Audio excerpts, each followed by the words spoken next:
안녕하세요. 주일로 3일 저희가 함께 귀하게 3일 성경 공부 또 기도회 모이게 해주셔서 감사합니다. 제가 기도하고 우리 함께 귀한 시간 갖도록 하겠습니다. 살아계신 하나님 감사합니다. 지난 3일 동안도 주님의 은혜로만 살았음을 고백합니다. 그 은혜를 기억하는 말씀을 함께 나누고 또 말씀의 깊이를 저희가 오늘도 깨달음으로 더 깊은, 더 긴, 더 높고 더 넓고 또 더 깊은 주님의 그 말씀의 세계로 저희가 인도함 받기를 소원합니다.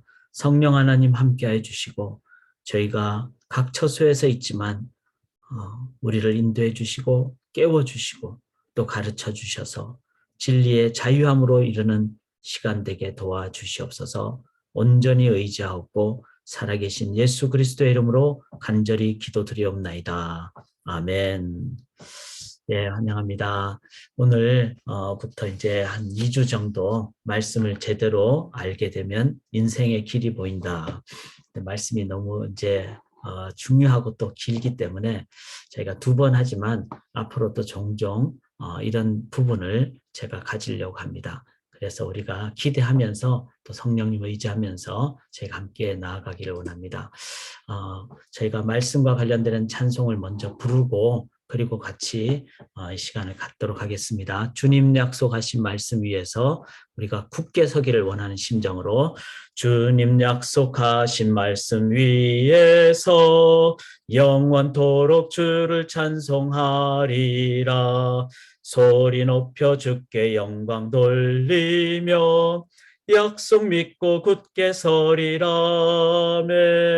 굳게 서리 영원하신 말씀 위에 굳게 서리 굳게 서리 그 말씀 위에 굳게 서리라.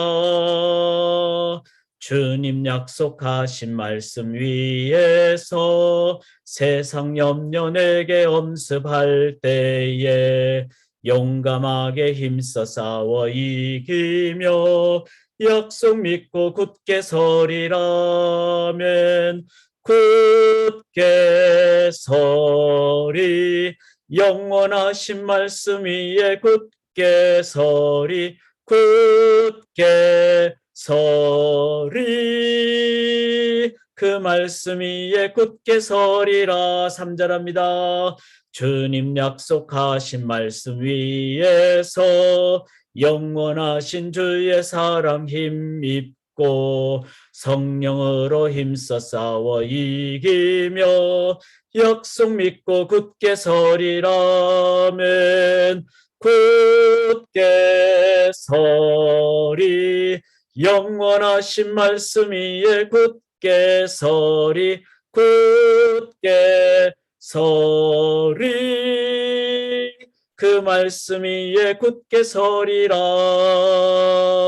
주님 약속하신 말씀 위에서 성령 인도하는 대로 행하며 주님 품에 항상 안식 얻으며 약속 믿고 굳게 서리라면 굳게 서리 영원하신 말씀 위에 굳게 서리 굳게 서리 그 말씀 위에 굳게 서리라면 말씀에 굳게 서는 한 하나님이 우리를 흔들리지 않고 인도해 주실 줄 믿습니다. 또 우리 부모님들이 굳게 설 때 그 모습을 보고 자녀들이 또 말씀 앞으로 나아가는 삶을 살게 될 줄 믿습니다. 우리가 그렇게 기대하는 마음으로 저희가 함께 말씀을 나누는데 수요일에는 여러분 편하시되 집중하시면 좋겠습니다. 강의는 저희가 줌으로 할 때 항상 50분 정도 제가 길이를 생각해서 하게 됩니다.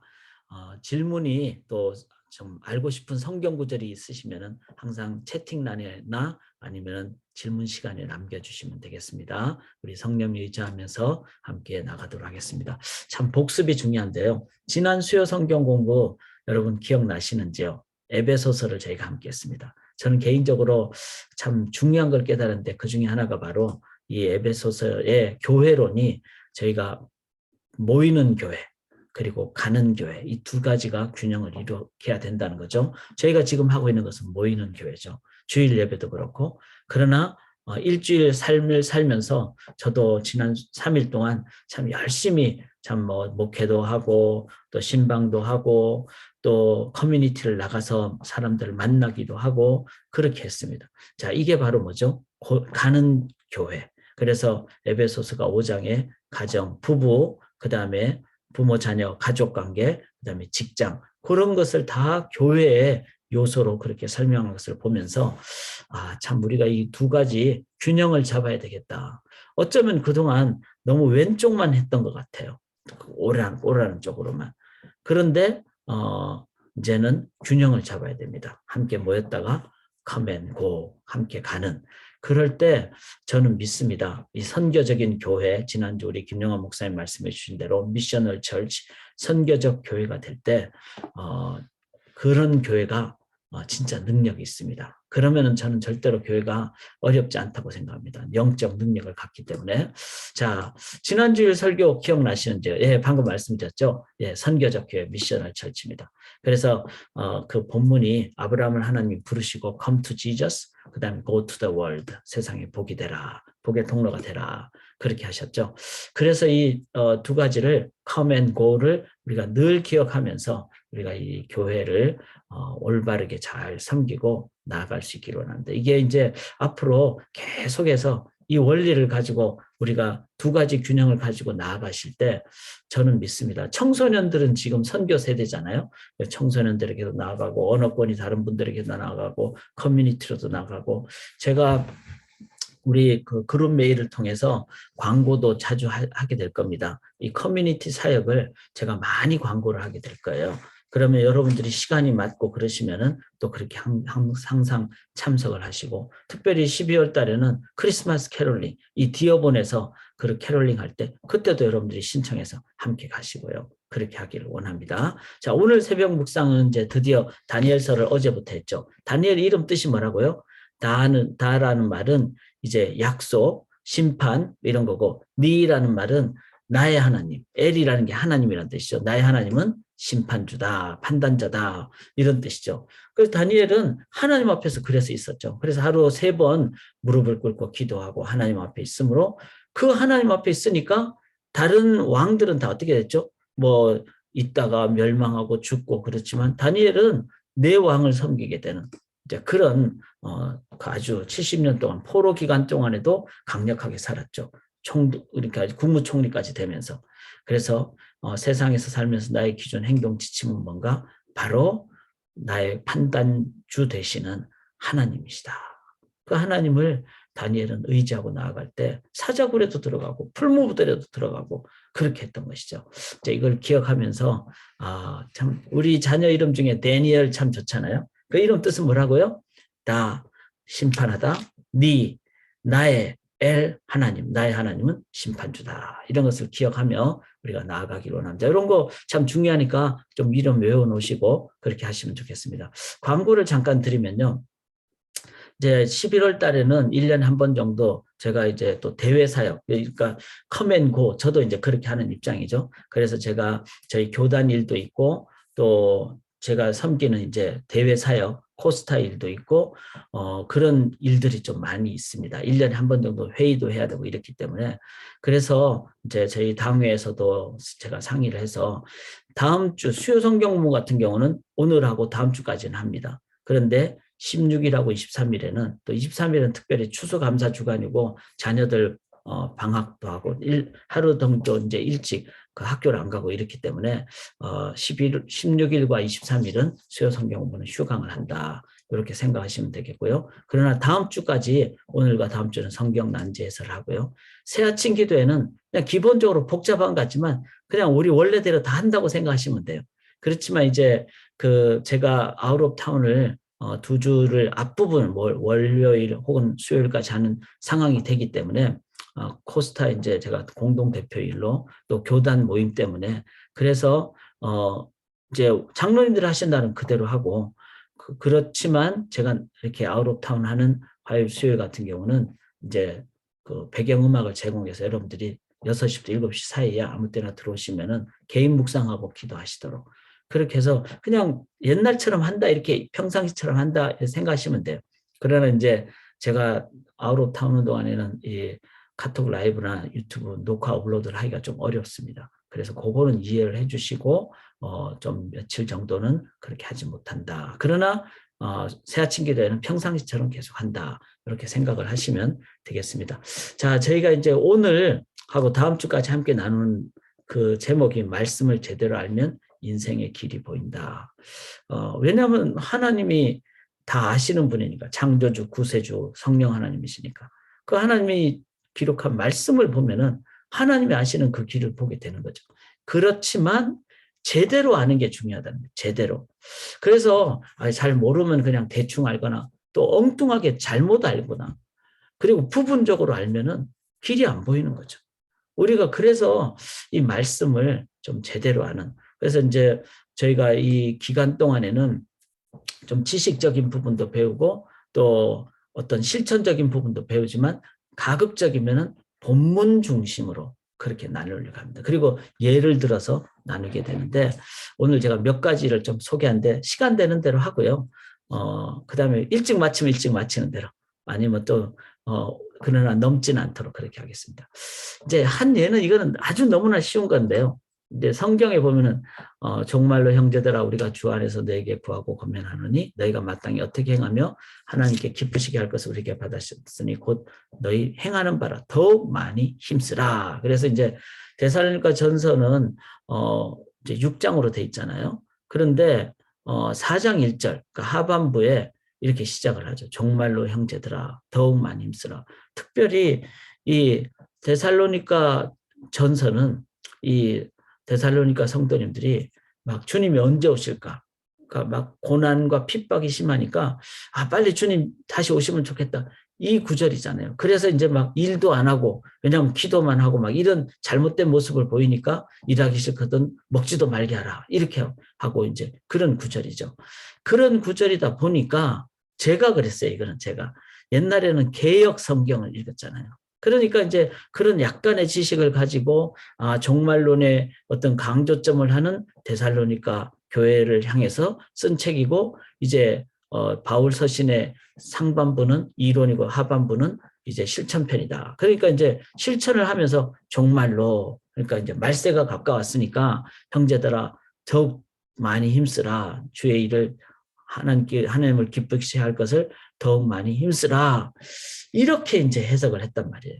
제가 중학교 때, 그러니까 아주 오랜 옛날에, 그때는 이 성경밖에 없었으니까, 개역 한글, 종말로. 그러니까, 그래서 또 성경을 얼마나 그때 열정적이었어요. 그러니까, 종말이라는 말이 나오면 더 중요하게 여겼고, 막, 그냥 빨간 줄 치고 막 그렇게 했죠. 그런데 실은 이거는 그게 아니고, 바로 그러므로 형제다 우리가 끝으로 주의 수 안에서 너에게 구하고 권면하노니 이 끝으로란 말은 이제 데살로니가 전서 끝부분으로 가니까 이제 마지막으로 내가 너에게 말하노니 이런 뜻이죠. 그거를 개역 개정이 나오기 전까지는 솔직히 오해한 적이 참 많았습니다. 또 누가 잘 안 가르쳐 줘가지고 중학생 시절에 성경을 읽으면서 그렇게 오해를 한 경우가 많죠. 자, 이런 경우에는 아주 쉽게 우리가 성경을 잘 이해하는 가장 좋은 방법 중에 하나는 이 개역 성경과 개역 개정을 비교만 해봐도 금방 알게 되는 거죠. 그래서 성경 번역본을 여러분들이 좀 이렇게 보시면 좋겠는데 지금은 이제 개역 개정을 많이 보죠. 저희가 기본으로. 그렇지만 표준 새 번역도 보시면 좋고요. 쉬운 성경도 있습니다. 그다음에 뭐 현대인의 성경도 있고 그래도 번역이 가장 잘 되었다고 하는 게 공동 번역입니다. 이제 잘 번역을 했어요. 그리고 영어 성경은 이제 NIV, 그다음에 Revised Standard Version 해서 RSV, 그다음에 NASB는 조금 더 원문에 가깝게 번역한 것. 이런 거를 이제 같이 이렇게 보고 그 외에도 아주 많죠. 이런 모든 거를 제가 그냥 권해드린 건 자주 권해드렸지만 인터넷상으로 다국어 성경 구글에 다국어 성경 이렇게 쳐보시면은 요게 나옵니다. 여기에 이제 클릭을 하시면은 그냥 그 내가 원하는 대로 다 대조를 해서 볼 수가 있습니다. 저는 아주 자주 이렇게 합니다. 왜냐하면은 이해를 개역 개정으로 다 이해하기가 어려운 것이 많기 때문에. 그래서 성경 번역본을 여러 개를 좀 보시기를 권해드리고, 그럴수록 훨씬 더 가깝게, 원문에 가깝게 이해하게 되고 또 이해도도 깊어진다. 요걸 한번 말씀을 드리고 싶습니다. 자, 요거는 또 여러분들이 많이 아시는 부분이에요. 이 데살로니가 전서, 아까 제 데살로니가 전서를 했으니까 4장 1절 했으니까 그 같은 권을 좀 제가 한번 예를 들어볼게요. 그 후에 우리 살아남은 자들도 그들과 함께 구름 속으로 끌어올려 공중에서 주를 영접하게 하시리니. 이게 이제 말세에 관한 그 데살로니가 교인들의 어떤 두려움이 있었고 그에 대한 오해도 있었어요. 그러다 보니까 이제 주님 오시면 이제 모든 것이 이제 다 그냥 뭐 다 없어져 버리고 이렇게 생각을 하는 거죠. 그런데 예수님이 이미 너희 안에 하나님 나라가 이미 임했다. 하나님 나라의 현재성을 말씀하셨는데도 불구하고 그 다 이루었다, 십자가에서 다 이루었다 하셨는데도 불구하고 이때 사람들은 핍박이 너무 심하니까 이제 우리가 이제 핍박받는 거 다 끝나버리고 주님 오시면은 완전히 그냥 뭐 좋은 나라가 될 것이다. 그러니까 자꾸 사람들은 그날만을 기대를 하는 거예요.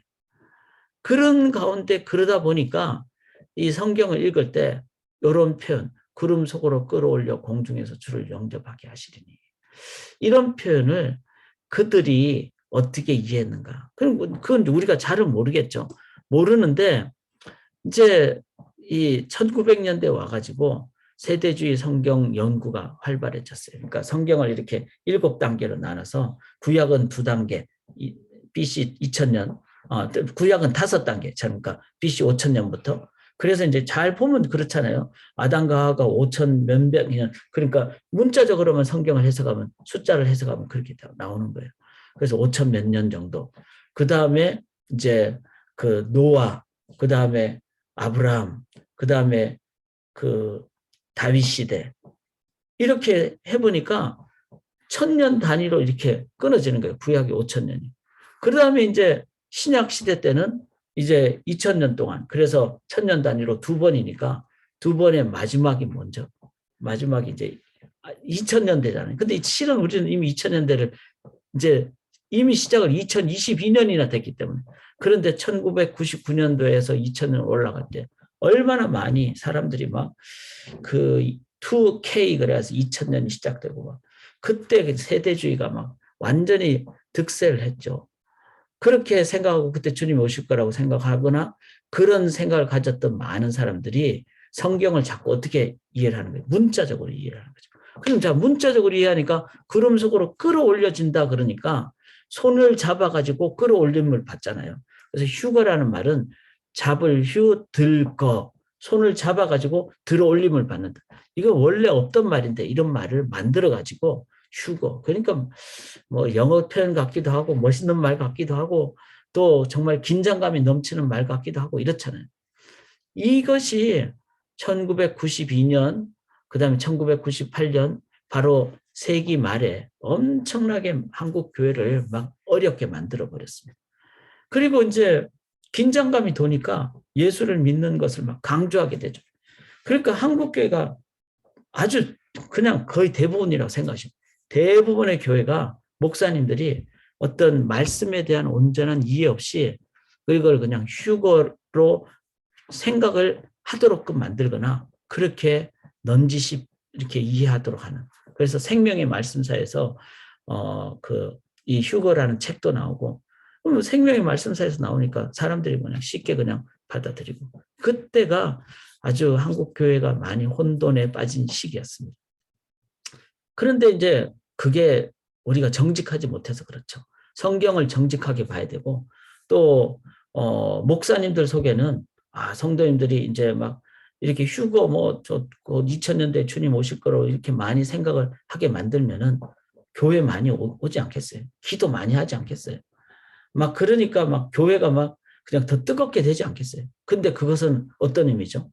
정직한 뜨거움이 아니라 그 속에는 위협에 의한, 그러니까 기복주의에 의한, 그다음에 나는 살고 보자라는 식의 이기적인 어떤 셀피시한 그런 어떤 그 깊은 내면 속에는 그런 동기가 깔려 있었던 거죠. 그리고 또 두렵기도 하고 불안하기도 하고.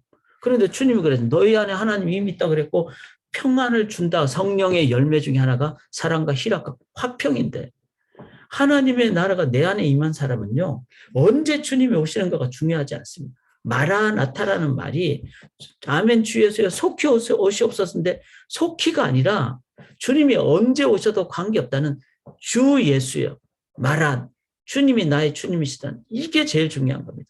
이게 되면은 우리가 지금 이 자리에서도 우리는 이제 이 말씀을 제대로 보면은 하나님과 재물을 겸하여 섬길 수가 없게 됩니다. 하나님을 딱 붙잡으면 재물로부터 우리는 자유함을 얻게 돼요. 그렇다고 막 재물을 허랑방탕 아니면 일도 안 하고 이게 아니라 그건 도구가 되는 거죠. 그리고 이 땅에 살면서 우리가 소명지로 가기 때문에 주님은 직업도 소명지로 가게 되고 그렇게 될 때 일용할 양식을 공급해 주는 거죠. 직장을 통해서 직업을 통해서. 그렇지만 예수 믿는 사람들은 내가 필요한 그 금액 이상을 소유하지 않게 됩니다. 그거는 많이 사용하는 거는 관계없지만 이건 내 거다라고 그렇게 하지 않게 되죠. 청지기로 살게 되죠. 그래서 말씀 제대로 보면요. 물질관도 제대로 되고 그다음에 말씀 제대로 보면은 이런 성경에 오해되는 부분을 제대로 이해하게 될 때 우리들은 신앙적인 것도 올바르게 살아가게 됩니다. 자, 구름 속으로 끌어올려 공중에서 주를 영접한다. 이 표현은 이 성경 전체를 봤을 때 주님 다시 오실 때 강력한 권능과 영광의 승리의 모습으로 이 땅에 다시 오시는 그 주님의 다시 오심에 대한 그 우리가 이해할 수 있는 상징적인 표현이라는 거예요. 그걸 어떻게 알 수 있습니까? 자, 성경 공부의 두 번째 방법은요. 성경 전체로 보는 거예요. 그러면 예를 들면 다니엘서에 보면 인자 같은 이가 오는데 하늘 구름을 타고 와서 아까 이제 구름이라 그랬잖아요. 여기 구름 속으로 끌어올려. 그래서 성경에 구름이 나오는다는 것은 이 이제 임재하심을 의미하는 거죠. 근데 옛적부터 계신 분에게 나아가 그 앞에서 또 옛부터 계신 분이 그에게 즉 인자 같은 에게 권세 영광과 나를 권세 영광과 나를 주셔서 민족과 언어가 다른 뭇백성이 그를 경배하게 하셨다. 하늘 구름을 타고 와서 옛적부터 계신 분에게 나아가 그 앞에 섰다. 그 인자 같은 분이 이제 다른 뭇백성이 그를 경배하게. 이거는 뭐죠?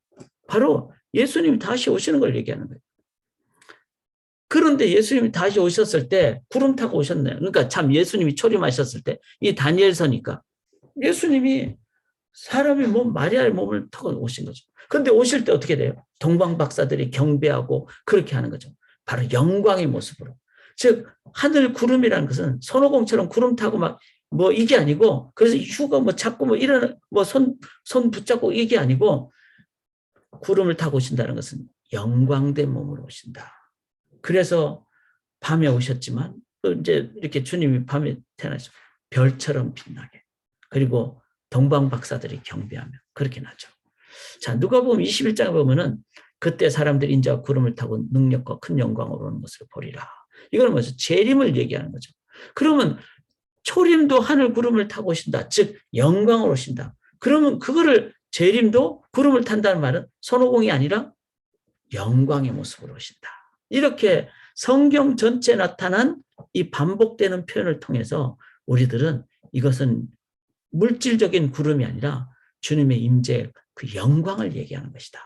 그 마태복음 24장에도 인자가 구름을 타고 능력과 큰 영광으로 오는 것을 보리라. 즉 그 영광의 모습으로 온다. 이런 것을 우리들이 이제 이해하게 된다는 것입니다. 그래서 이제 당시 전쟁에서 또 그렇게 데살로니가 전서에 쓴 이유는 전쟁에서 승리하면은 백성들이 성 밖으로 나가서 이제 성 밖으로 나가서 전쟁을 벌이고 오잖아요. 그러면 성 안에서 맞이하는 게 아니라 성 밖에 나가서 맞이하는 그 광경. 근데 예수님이 이제 모든 것을 이기시고 그리고 재림하실 때 우리들은 어떻게 나갑니까? 주님을 의지하며 나가야 되는데 영광의 주님이 이제 임재하실 때 우리도 나가서 맞이한다. 손을 벌리고 이게 바로 이제 손을 잡고 붙잡고 인도하신다는 그런 것이죠. 그런 것을 생각할 때 이 주님의 재림은 영광의 모습이다. 자, 우리 인간적인 개인적인 어떤 이제 재림의 어떤 단계라고 할까요? 그것은 바로 죽음이죠. 죽음을 넘어서 우리는 영광으로 나아가니까. 그렇다면은 그게 바로 우리 개인의 죽음도 구름 타고 오시는 영광과 권능으로 오신 주님 앞으로 나가는 거잖아요. 그러니까 우리의 육신의 죽음은 어떤 거죠? 저는 그게 제일 기대가 되는 거예요. 그러니까 예수 믿고 사는 게 영원한 현재라 그랬잖아요. 제가 뭐 어려운 라틴어를 써서 눈크 스탄자 이렇게 표현을 했는데 eternal present. 그러니까 영원한 우리는 현재를 살아갑니다. 이제 그런 면에서 죽음이 겁이 안 날 뿐만 아니라 그러다 보니까 매 순간이 최선을 다하게 되고 기쁘게 되고 물론 이제 쉬기도 하죠. 물론 뭐 어떤 레크레이션도 하죠. 그렇지만 그게 주가 아니고 이 땅에서 막 먹고 마시고 취하고 막 쾌락을 즐기고 이게 주가 아니라 우리는 쉼도 갖고 예수님도 그랬잖아요. 제자들 향해서 너희가 잠시 와서 나에게 와서 잠시 쉬어라. 예수님도 제자들에게 안식도 주시고 휴가도 주셨어요. 예수님 안에서. 그런 다음에 우리가 갈 것은 뭐죠? 육체적인 죽음 때까지 최선을 다해 살다가 주님은 앞으로 나아갈 때 영광의 주님을 손을 이렇게 벌리고 나아가면서 권능과 영광의 모습으로 나아가는 그게 개인적인 죽음의 어떤 상황이다. 이걸 생각하면요. 그래서 제가 성경을 참 우리가 계속 매일 성경을 진지하게 보시고 저랑 같이 수요일에는 이렇게 공부도 하고 이렇게 나아갈 때 인생관이 바뀌어요. 가치관이 바뀌어요. 시간관이 바뀌어요. 자세가 달라집니다. 그리고 기대가 돼요. 삶의 매 순간이. 죽음의 순간까지 최선 다하니까 죽음의 순간을 영광으로 맞이하게 됩니다. 좀 너무 사설이 길었는데 성경 전체를 보면 반복되게 표현되는 내용들을 잘 살펴보면서 그 공통점을 찾는 노력을 행할 때 잘못된 이해 대신 성경이 말하는 의미를 이해하게 됩니다. 그래서 이제 첫 번째는 번역본을 살펴보면 된다. 두 번째는 성경을 이렇게 전체적으로 보면 이제 우리가 이해하기 어려운 부분을 이해를 하게 돼요. 왜냐하면 반복되는 표현들은 동일한 의미를 이제 가리키면서 표현되었기 때문에. 그래서 이제 이런 부분을 제가 꼭 권해드리는 방법 중에 하나가 1년에 1독입니다. 1년에 1독. 근데 1독이란 것은 하루에 3장, 내년부터는 이제 시편을 저희가 하루에 한 장을 읽잖아요. 근데 시편을 조금 더 줄여가지고 그래서 이제 그 시편은 이제 150편이니까 하루에 한 장을 읽으면 1년에 2독을 하잖아요. 그렇게 하지 않고 왜냐하면 어떤 장은 길고 뭐 이렇기 때문에 또 보통 뭐 열 몇 장 정도 몇 절 정도 되면은 길잖아요. 그러면 시라는 것은 조금 더 의미 단위로 읽어야 되기 때문에 그래서 시편은 이제 150편을 360일로 나누니까 그걸 잘 나눈 그 본문대로 시편을 그렇게 몇 절씩 읽고 그다음에 하루에 3장을 창세기부터 1월 1일부터 할 겁니다. 그런데 제가 내년에 성경 공부 여러 가지 중에 하나 개설하는 것 중에 하나가 뭔가 하면요. 정통 성경 공부반 이렇게 정통이니까 되게 교만한 반 같은데 그게 아니라 정독과 통독을 하는 정독과 통독을 하는 성경 공부반을 하나 하려고 해요. 그러니까 지금 이제 성경 통독하시는 분이 일독하시는 분이 한 30 몇 명 되시는데 그분들뿐만 아니라 누구든지 그래서 이제 그 주간에 읽은 그 본문을 가지고 이해가 안 됐다거나 아니면 요거는 중요하다거나 그거를 이제 제가 일주일에 한 번씩은 줌으로 이렇게 하려고 그래요. 그렇게 같이 하시다 보면은 반복되는 표현이 있어요. 창세기도 그렇고 그런 것을 딱 끄집어내시면은 그건 내 것이 됩니다. 왜냐하면은 내가 읽으면서 딱 캐치하기 때문에 그렇게 했을 때 성경의 맥을 깨닫게 됩니다. 맥을 깨닫게 되면은 이제 아주 강력한 그게 내 것이 돼 인생에. 자 그런 의미로 성경 전체를 보며 숲과 나무를 해석해야 된다. 이 전체를 보는 것 그렇게 이제 보시면 되겠어요. 자, 그 다음에 이제 뭐 이것도 아는 건데 고린도서 12장 31절에 보면 너희는 더욱 큰 은사를 삼아라. 내가 가장 좋은 길을 너희에게 보이리라. 그리고 이제 13장 1절에 사랑이 없음 이러죠. 그러면 12장에는 뭐가 나오죠? 은사장이잖아요. 그럼 큰 은사는 뭐죠? 그거는 뭐 예를 들어서 뭐 방언의 은사, 뭐 예언의 은사 그게 아니고 더욱 큰 은사는 사랑으로 하는 은사예요. 자, 이거를 이해를 해야만이 은사 그러면 제가 왜 이 구절을 하는가 하면 우리는 방언에 대해서 많이 어려워하잖아요. 방언을 해야 되는지 말아야 되는지 막 이러잖아요. 그러면은 제일 방언과 관련 이제 그다음에 방언이 나오잖아요.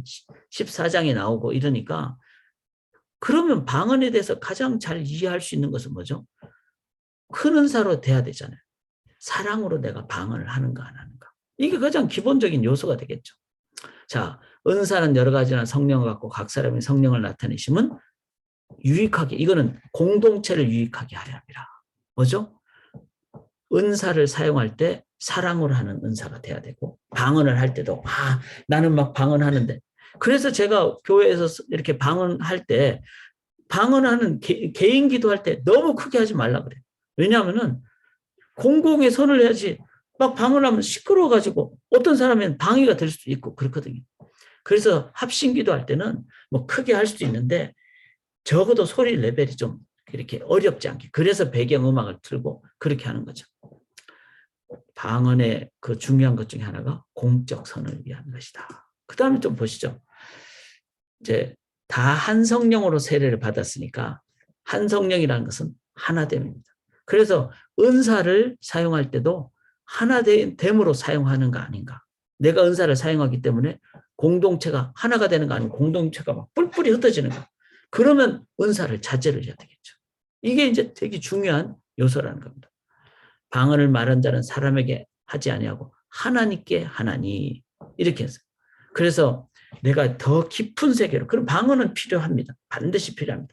더 깊은 세계로 인간의 언어로 말하지 못하는 하나님과 교제를 할 수가 있기 때문에 그런 부분은 저 개인적으로도 필요할 때 방언을 합니다. 더 깊은 하나님과의 교제를 위해서.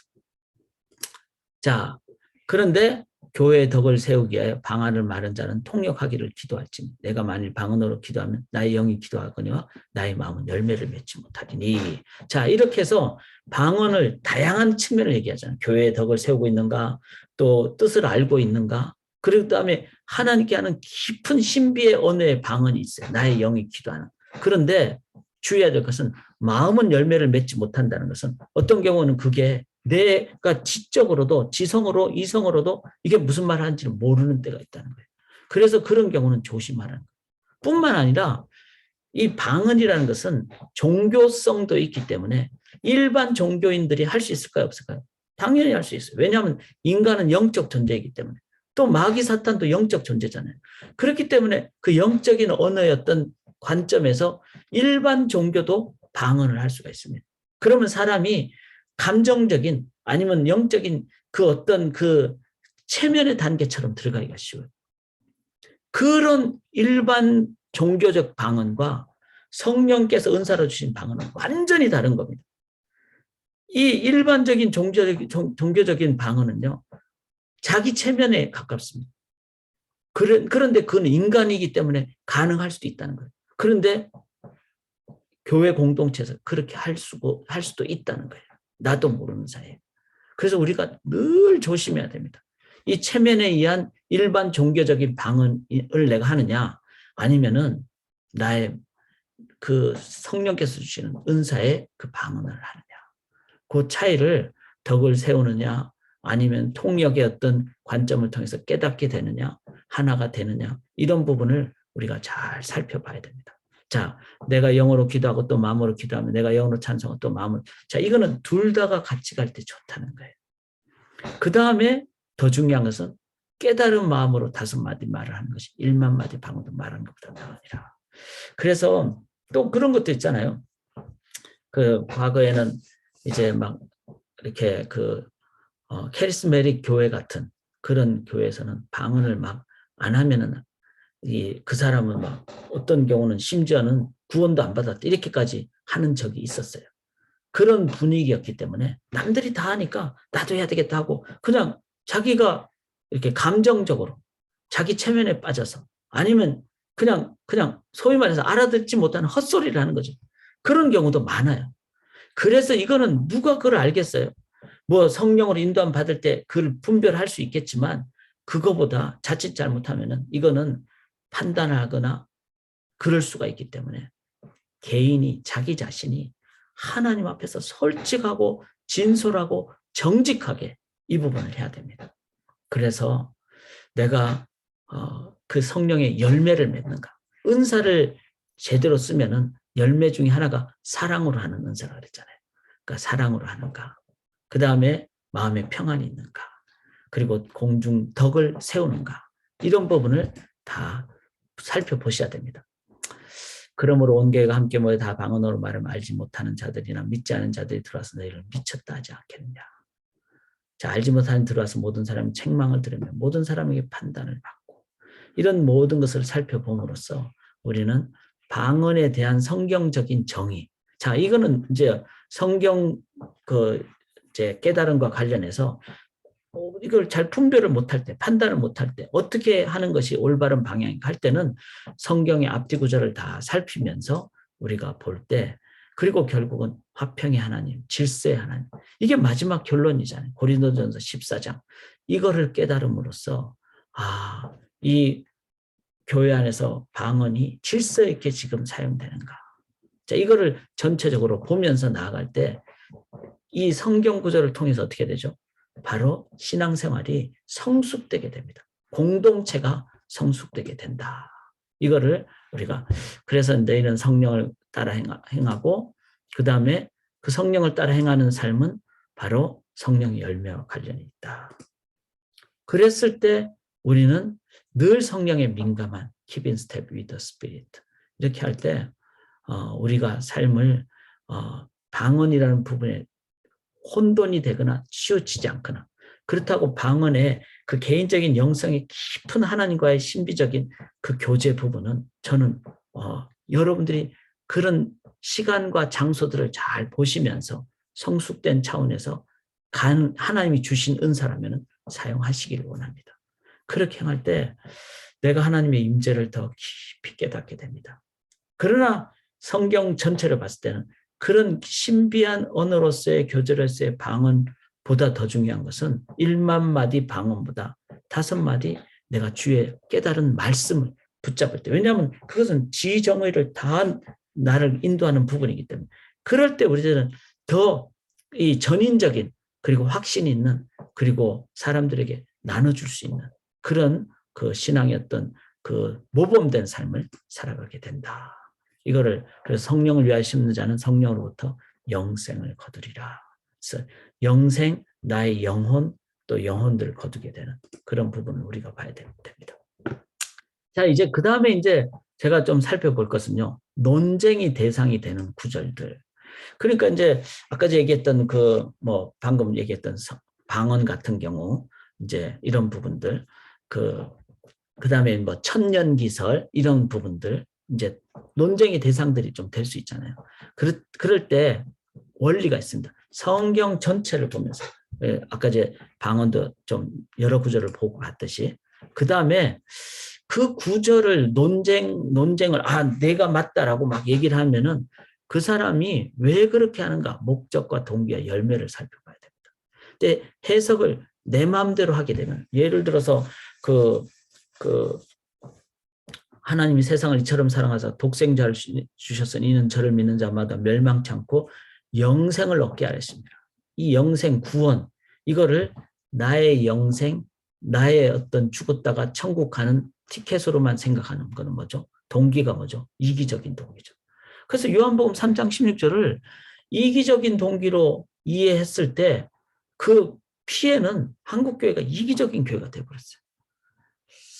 그래서 저는 이거 참 중요하다고 저 개인적으로는 그렇습니다. 저도 한국에서 신앙생활을 했기 때문에 그 사형리 전도는 그래도 균형이 좀 잡혔어요. 그런데 사형리 전도도 아예 안 하고 그냥 예수 믿으세요. 그러면 멸망치 않고 영생을 얻습니다.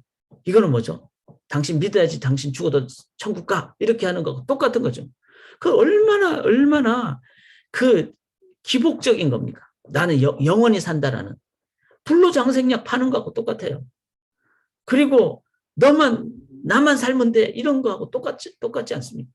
그러니까 동기가 이기적인 동기로 어쩌면 진짜 그냥 불로장생약 같은 그런 약 파는 것처럼 그게 한국 교회에 실은 60년대 어려웠기 때문에 먹혀 들어갔죠. 근데 잘못 먹혀 들어간 경우가 참 많아가지고 그래서 그때 신앙생활 60년대, 70년대, 80년대 이제 막 20대, 10대, 20대, 30대 한 분들이 지금 어떻게 돼요? 지금 70대, 80대, 90대가 된 거예요. 그런데 그런 분들이 많이 뭐 교회 직분자를 갖잖아요. 집사님도 되고 뭐 권사님도 되고 뭐 장로님도 되고 목사님들도 되고. 그런데 교회가 왜 분쟁이 많습니까? 그거는 은혜에 대한 동기보다는 먹고 사는 것이 출발이 됐기 때문에 그래요. 그래서 자기 먹고 사는 것이 흔들리고 하니까 불안해져 버렸요. 그럼 그때 동기가 나오는 거예요. 그리고 막 교회에서 막 싸우고 막 심지어는 막 법정까지 막 가게 돼요. 그 결과를 3, 40년 후에 지금 한국교회 많이 직분자들에게 가질 수가 있습니다. 그래서 우리가 정말 정직하게 솔직하게 말씀을 제대로 이해했는가 하나하나 다시 살펴봐야 돼요. 요한복음 3장 16절부터 다시 살펴봐야 돼요. 그 안에 예수 그리스도의 보혈이 있는가? 보혈은 은혜잖아요. 은혜가 없이 막 그냥 뭐 나를 막 높이려고 하거나 열정만 있으면 진짜 문제예요. 보혈이 없이 은혜가 없으면요. 일 열심히 하는 것도 문제입니다. 왜냐하면 자기를 인정받으려고 하기 때문에. 그래서 자꾸 막 그 한국교회는 모든 분들이 집사님들이잖아요. 그리고 목표가 장로님 되는 게 목표고. 우리 교회는 절대로 안 그렇다고 저는 믿어요. 저는 그렇다고 믿어요. 실제로 그렇고. 왜냐하면 집사와 장로는 높낮이가 있는 게 아니기 때문에. 은사 따라 있는 것이고 하나님 주신 그 직무 따라 있는 것이지. 그리고 내가 뭐 장로님이 되시든 목회자가 되든 집사님이 되든 무슨 뭐 그냥 이름도 없이 빛도 없이 다 감사한 거죠. 왜냐하면 그리스도의 보혈에서 시작했기 때문에. 은혜로 시작했기 때문에. 그리고 영적 민감함, 성령에 민감할 때 성령의 은사뿐만 아니라 열매가 있는가. 사의와 오자영 충언자, 사랑과 희락과 평강, 오래 참음과 자비의 양성과 충성과 은혜와 절제가 있는가. 그 다음에 우리가 잘못 이해를 못하면은 솔직하고 정직하게 물어봐야 돼요. 그 다음에 내가 이거 잘못 이해했다 그러면은 솔직하고 정직하게 우리가 나눠야 돼요. 그런데 막 자존심 앞세우고 해버리면 안 된다는 거죠. 그래서 그런데도 불구하고 나누고 대화할 때, 예를 들어서 막 그 천년기설 가지고 뭐 얘기를 한다든지 이럴 때, 실은 옛날에는 무천년설이 없었어요. 그런데 성경을 더 읽고 하니까 이 전천년설보다는 무천년설이 더 맞다는 거예요, 성경. 그러면은 잘못을 인정하거나 더 맞은 쪽을 인정하거나 아니면은 그 안에서도 무천년설이 다는 아니거든요. 왜냐하면 전천년설을 서포트하는 성경 구절도 있기 때문에. 그런 면에서 천년기 설이라 그러잖아요. 설이라는 것은 이론이라는 거예요.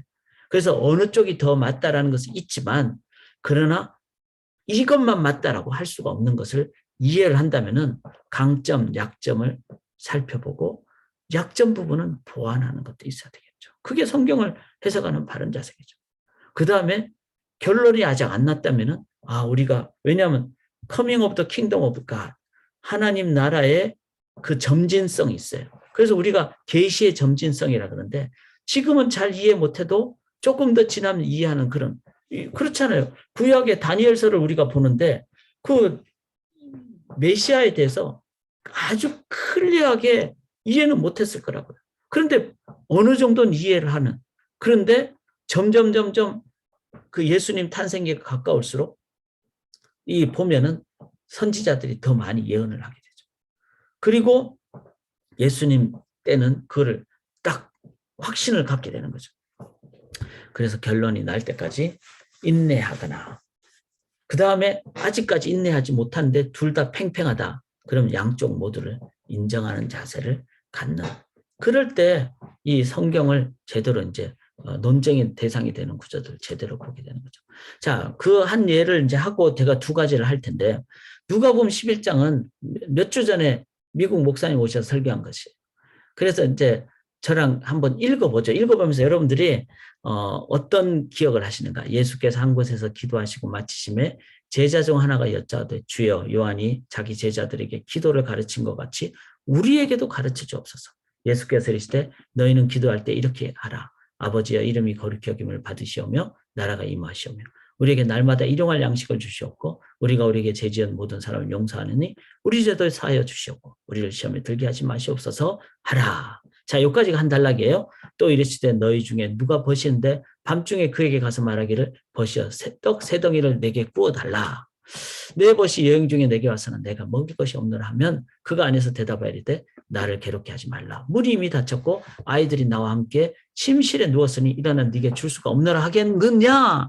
내가 너에게 말하니 비록 벗 때문에 일어나서 주지 아니할지라. 그러니까 친구는 뭐 왜 이렇게 하서 하면서 화를 낼 수도 있고 그렇잖아요. 친구니까 안 줄 수도 있고 줄 수도 있고 또 그럼 내일 다음 오지 뭐 이렇게 할 수도 있는데 그 간청함을 인하여 일어나 그 요구대로 주리라. 여기까지가 한 단락이에요. 그 다음 세 번째가 내가 또 너에게 이르노니 구하라 그러면 너에게 주실 것이요 찾으라 그러면 찾아낼 것이요 문을 두드리라 그러면 너에게 열릴 것이니 구하는 이마다 받을 것이요 찾는 이는 찾아낼 것이요 두드리는 이에게 열릴 것이라. 자, 구하라 그랬는데 너희 중에서 아버지 된 자로서 누가 아들이 생선을 달라는데 생선 대신에 뱀을 주며 알을 달라 하는데 정가를 주겠느냐. 너희가 악할지라도 좋은 것을 자식에게 줄 줄 알거든 하물며 너희 하늘 아버지께서 구하는 자에게 성령을 주시지 않겠느냐. 여기까지가 한 단락이에요. 13절까지가. 자, 그러면은 그 간청함으로 인하여 라는 게 기도잖아요. 그런데 그때 목사님 뭐라 그랬어요? 전체를 하나로 보고. 왜냐하면은 가르쳐 주세요라는 데서 시작을 했기 때문에 가르쳐 주시니까 가르쳐 주시는 예수님의 의도가 있다는 거예요. 그래서 세 가지로 이해해요. 세 단락이니까. 근데 우리들은 어떻게 기도합니까?를 답을 갖기를 원했는데 예수님이 먼저 한 것은 하늘에 계신 우리 아버지여. 누구에게 기도하는가를 먼저 가르쳐 주셨다는 거예요. 기도의 그 대상, 아버지의 이름이 거룩히 여김을 받으시오며. 자, 누구에게? 하늘에 계신 우리 아버지여. 그 다음에 아버지의 이름이 거룩히 여김을 받으시오며. 이건 뭐죠? 기도가 내가 그냥 막 하는 게 아니라 내가 드리는 그 대상이 되는 아버지, 하나님을 우리가 묵상하는, 하나님과 연결되는. 기도는 어떻게 더 중요하지만 누구에게가 가장 중요합니다. 지금 이 시간에도 아버지께 우리가 이 말씀을 함께 나눈다면 아버지가 임재가 임하시고 이게 예배고 이게 기도죠. 이 성경 공부가 기도죠. 아버지께. 그래서 누구에게라는 것은 저는 그렇게 기도해요. 아버지의 이름, 하나님의 이름을 여러분들이 많이 하면 알수록 묵상을 많이 하게 되죠. 그럼 하늘에 계신 우리 아버지야. 아버지 하나님이니까 하나님의 아버지다. 너무나 귀하잖아요. 저도 육신의 아버지 생각하면은 막 여러 가지 생각을 많이 갖게 됩니다. 그런데 하늘의 아버지니까 얼마나 거룩하신 분이에요. 그 하늘의 아버지. 그래서 아버지의 이름을 기억하며 묵상하며 규제할 때 기도가 바르게 된다는 거예요. 그래서 제가 하나님의 이름을 30가지를 제가 파워포인트를 오늘 나눌게요. 그러니까 여기에 뭐 창조주 스스로 계신 분, 나를 살피시는 분, 이런 전능하신 분, 여러분들이 이거를 이렇게 스마트폰에 전화기에 딱 넣어 놓으시고 기도할 때 이거 기도하셔야 돼요. 하나님 영원하신 분입니다. 위로하신 분. 이렇게 하나님을 영원하신 하나님을 묵상하고 위로하신 분을 묵상하면요. 여러분 그 하나님이 나를 이렇게 존중해 주는데 하나님 가만히 있겠어요? 그냥 신발 벗고 와가지고 막 안아주시고 막 그냥 하나님이 다 주시는 거죠. 임재해 주시는 거죠. 기도가 예배예요. 그리고 기도가 임재입니다. 기도가 능력입니다. 10가지만 있는 게 아니에요. 어디든지 계시고 은혜 주시는 분이고 승리케 하시는 분이시고 샬롬이시고 능력이시고 이게 다 이제 이렇게 뭐 히브리어로 못 외우셔도 요것만 해도 되잖아요. 그 다음에 반석이시고 주인이시고 침묵하시는 분 속에서는 인내를 배우게 되는 거죠. 하나님이 지금 답 안 해줘도 우리에게 더 강력한 답을 주시기 위해서 지금은 가만히 계시고 그럼 나도 하나님 앞에서 잠잠하게 되는 거예요. 이럴 때가 참 중요한 하나님 뜻대로 나가게 되는 것이죠. 자, 그래서 기도는 누구에게 그 다음에 어떻게 기도하라 그랬죠? 밤중에 찾아온 사람. 그때 그 목사님이 말씀하셨죠. 유대인 문화에서는 이 찾아오면은 이 가가지고 그분을 환영해야 되고 밥을 먹여야 돼요. 우리 집에 밥이 없으면은 우리 공동체가 다 혼나는 거예요. 그래서 나한테 밥이 없으면 옆집에 가서 밥을 빌리고 빵을 빌려야 되는 거예요. 음식을 대접해야 되고. 그래서 벗됨으로 일어나서는 안 줘도 돼요. 막 야 이놈아 그러고 막 안 줘도 되는 친근함의 표현이죠. 그렇지만 손님에 대해서는 공동체적으로 반드시 맞이해서 드려야 되는. 그러니까 그 친구한테 가서 이렇게 빵 좀 달라. 손님이 왔으니까. 이거는 뭐죠? shamelessly. shamelessly. 예. 그 뻔뻔하게.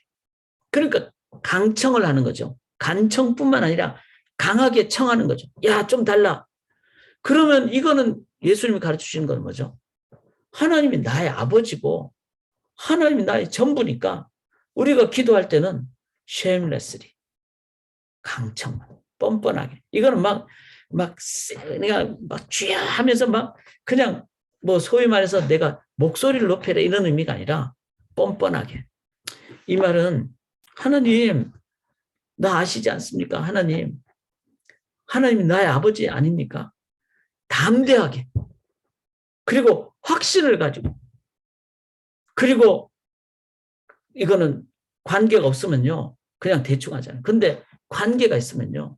우리 자녀들도 관계가 있으면 부모한테 요구하잖아요. 저는 제 아내하고 사이가 좋으니까 제 아내한테 제가 배고프면 먹을 것도 만들어 달라고 그러고.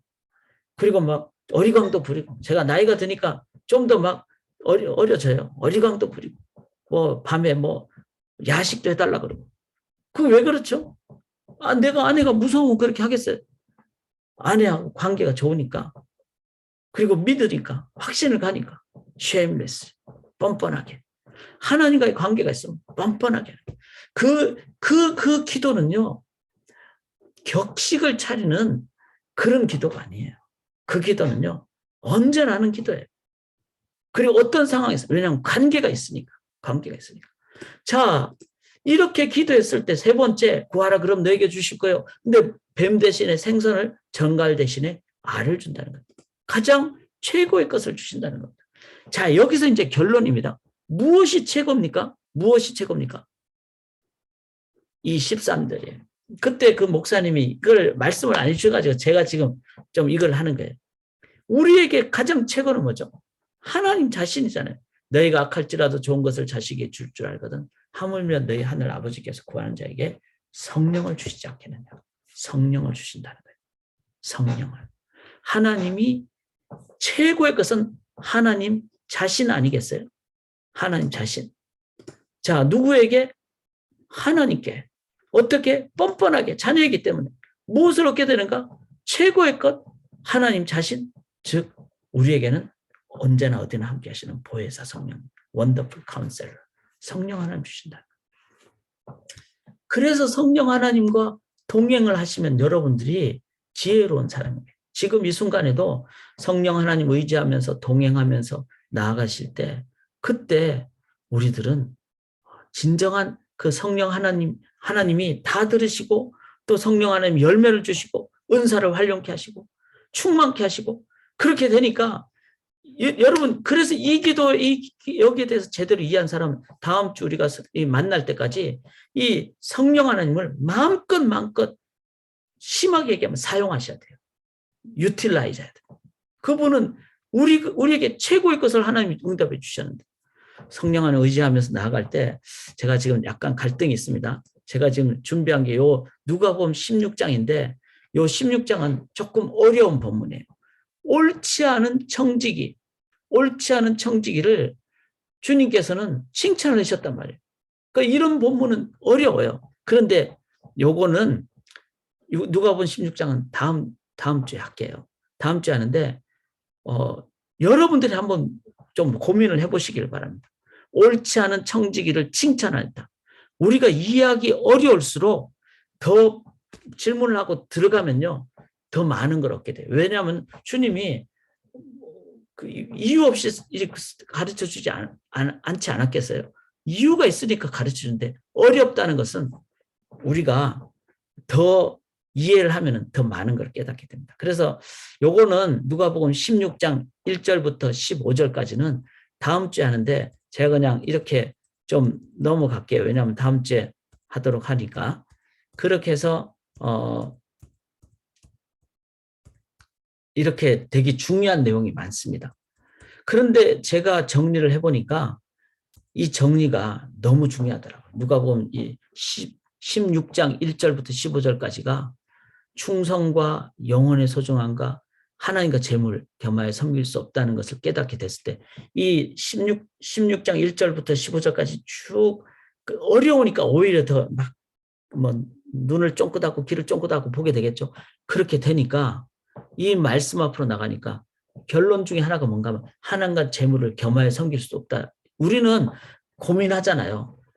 그냥 돈도 좋습니다. 뭐 하나님도 좋습니다. 세상의 쾌락도 좋습니다. 하나님도 좋습니다. 그런데 이 본문을 제대로 다 진지하게 들어가니까 하나님과 재물을 보스가 아니라 이들 하나님 아니면 재물이더라고요. 이걸 깨달으면서 말씀을 제대로 이해하면 능력이 있구나. 그 능력이 언제까지? 이 헌신까지. 이 본문의 마지막이 뭔가 하면요. 바리새인들은 돈을 사랑하기 때문에 이 말씀을 제대로 이해를 못해요. 그리고는 비웃게 돼요. 그러니까 말씀을 제대로 이해하지 못하면요. 이걸 비웃게 되는 거예요. 세상 사람들이 그렇지 않습니까? 교회 다니는 사람 막 비웃고 그리고 니네들은 막 그렇게 얘기할 수 있잖아요. 근데 제대로 신앙생활 하면은 하나님과 재물을 겸하여 섬기지 않게 되는 재물로부터 자유함을 누립니다. 쾌락으로부터 자유함을 누립니다. 그게 바로 이 말씀을 제대로 보는 것에 대한 그 능력이에요. 그래서 다음 주 수요 성경 공부의 첫 부분을 제가 요 누가복음 16장을 함께 할 테니까 꼭 같이 한번 좀 자세하게 하도록 하겠습니다. 자, 성경을 그래서 이제 다음 주뿐만 아니라 앞으로도 이런 부분을 좀 하려고 하니까 성경을 읽다가 이해가 안 되면은 어떤 거든지 이거는 뭐 유치한 질문 같은 그런 질문이 없습니다. 다 중요한 질문입니다. 그렇게 하시길 바라겠고요. 자, 오늘은 성령의 인도하심을 받아서 성령을 주시지 않겠느냐. 저도 기도하는 가운데 성령을 인도함 받았기에 제가 이렇게 한번 제가 한번 읽어볼게요. 질문을 하신 분이 있어서 죄를 지은 영은 바로 그 사람이 죽을 것이며 아들은 아버지의 죄에 대한 벌을 받지 않을 것이며 아버지가 아들의 죄에 대한 벌도 받지 않을 것이다. 의인의 의도 자신에게 돌아가고 악인의 악도 자신에게 돌아갈 것이다. 에스겔서 이렇게 이제 그러니까 부모가 지은 죄라고 자식에게 가지 않는다. 이런 표현이죠. 그다음에 그것에 절하거나 그 섬기지 말아라. 나 여호와 너희 하나님 질투하는 하나님이다. 그래서 내가 나를 미워하는 자를 벌하고 그에 대하여 그 자손 3, 4대까지. 그러니까 이 에스겔에서는 부모의 그것이 자녀에게 영향을 안 끼친다고 하고 출애굽기에서는 부모의 것이 자손에게까지 저주를 내린다. 그렇게 하고 또 어떤 본문은 뭐 1000대까지 이런 표현도 있잖아요. 자, 요거는 이게 좀 말이 안 맞잖아요, 서로. 어떤 거는 영향을 받는다, 어떤 건 영향을 안 받는다. 이런 거기 때문에 요 부분은 이것뿐만 아니라 다른 부분까지 좀 같이 보는 게 필요해요. 그 다음에 각 본문에 대한 이해도 필요해요. 그래서 요거는 질문을 잘 해주셨습니다. 요거는 제가 다음 주에 요거를 자세하게 좀 준비를 해가지고 설명을 해드리는 것이 맞겠습니다. 그렇게 하기로 하고요. 자, 지금 이제 1, 2분 남았는데 제가 한 10초 정도 침묵을 하겠습니다. 질문이 계시면은 지금 마이크를 켜고 하시면 되겠습니다.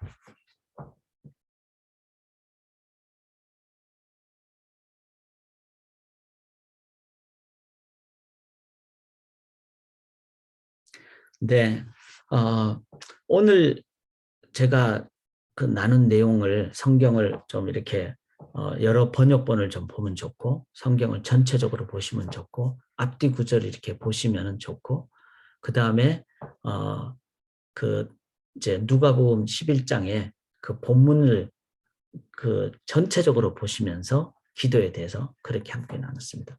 그래서 기도에 대해서 한번 생각을 하시고 올바른 기도를 드리기 위해서 지금 이 시간 먼저 하나님을 내가 아는 대로 묵상을 하시고 그리고 그 하나님이 나의 하나님이고 내가 하나님의 자녀라면 뻔뻔하게 기도하십시오. 그러니까 들어줄까 말까 그게 아니라 반드시 들어줍니다. 그리고 하나님이 나한테 해가 되는 거는 노라고 하실 거예요. 그 하나님이 예스라고 안 하시죠. 나의 아버지시니까. 그러니까 뻔뻔하게 담대하게 기도하십시오. 그리고 그 기도의 응답 중에 최고의 것을 주신대. 그분은 성령 하나님이십니다. 그 성령 하나님과 교제하시다가 동행하시다가 일주일 후에 만나기로 그렇게 하도록 하겠습니다. 제가 기도합니다. 하나님, 말씀이 전부입니다. 왜냐하면 말씀으로 창조하셨고 말씀이 육신이 되셨고 성령으로 말씀을 기록해 주셨고 우리에게 다 필요한 것은 말씀 안에 다 기록되었기 때문에 이제 중요한 것은 말씀을 진지하게 우리가 읽을 뿐만 아니라 묵상할 뿐만 아니라 잘 모르는 것 그냥 넘어가지 말고 어렵기 때문에 오히려 더 깊은 내용이 있음을 기대하면서 말씀을 찬찬히 꼼꼼히 정직하게 진실하게 솔직하게 그리고 바르게 성숙되게 말씀을 보는 저희가 되게 도와주시옵소서. 내가 말씀을 읽지만 결국은 말씀이 내 전인적인 부분을 읽어주고 스캔하고 찔러 쪼개고 그래서 수술해서 일용할 양식으로 우리에게 공급해 주셔서 우리가 생명으로 바른 길 가게 될 줄 믿습니다. 말씀의 목숨 거는 우리 소망교회 성도님들 되게 도와 주시옵소서. 믿사오며 예수 그리스도의 이름으로 간절히 기도드리옵나이다. 아멘.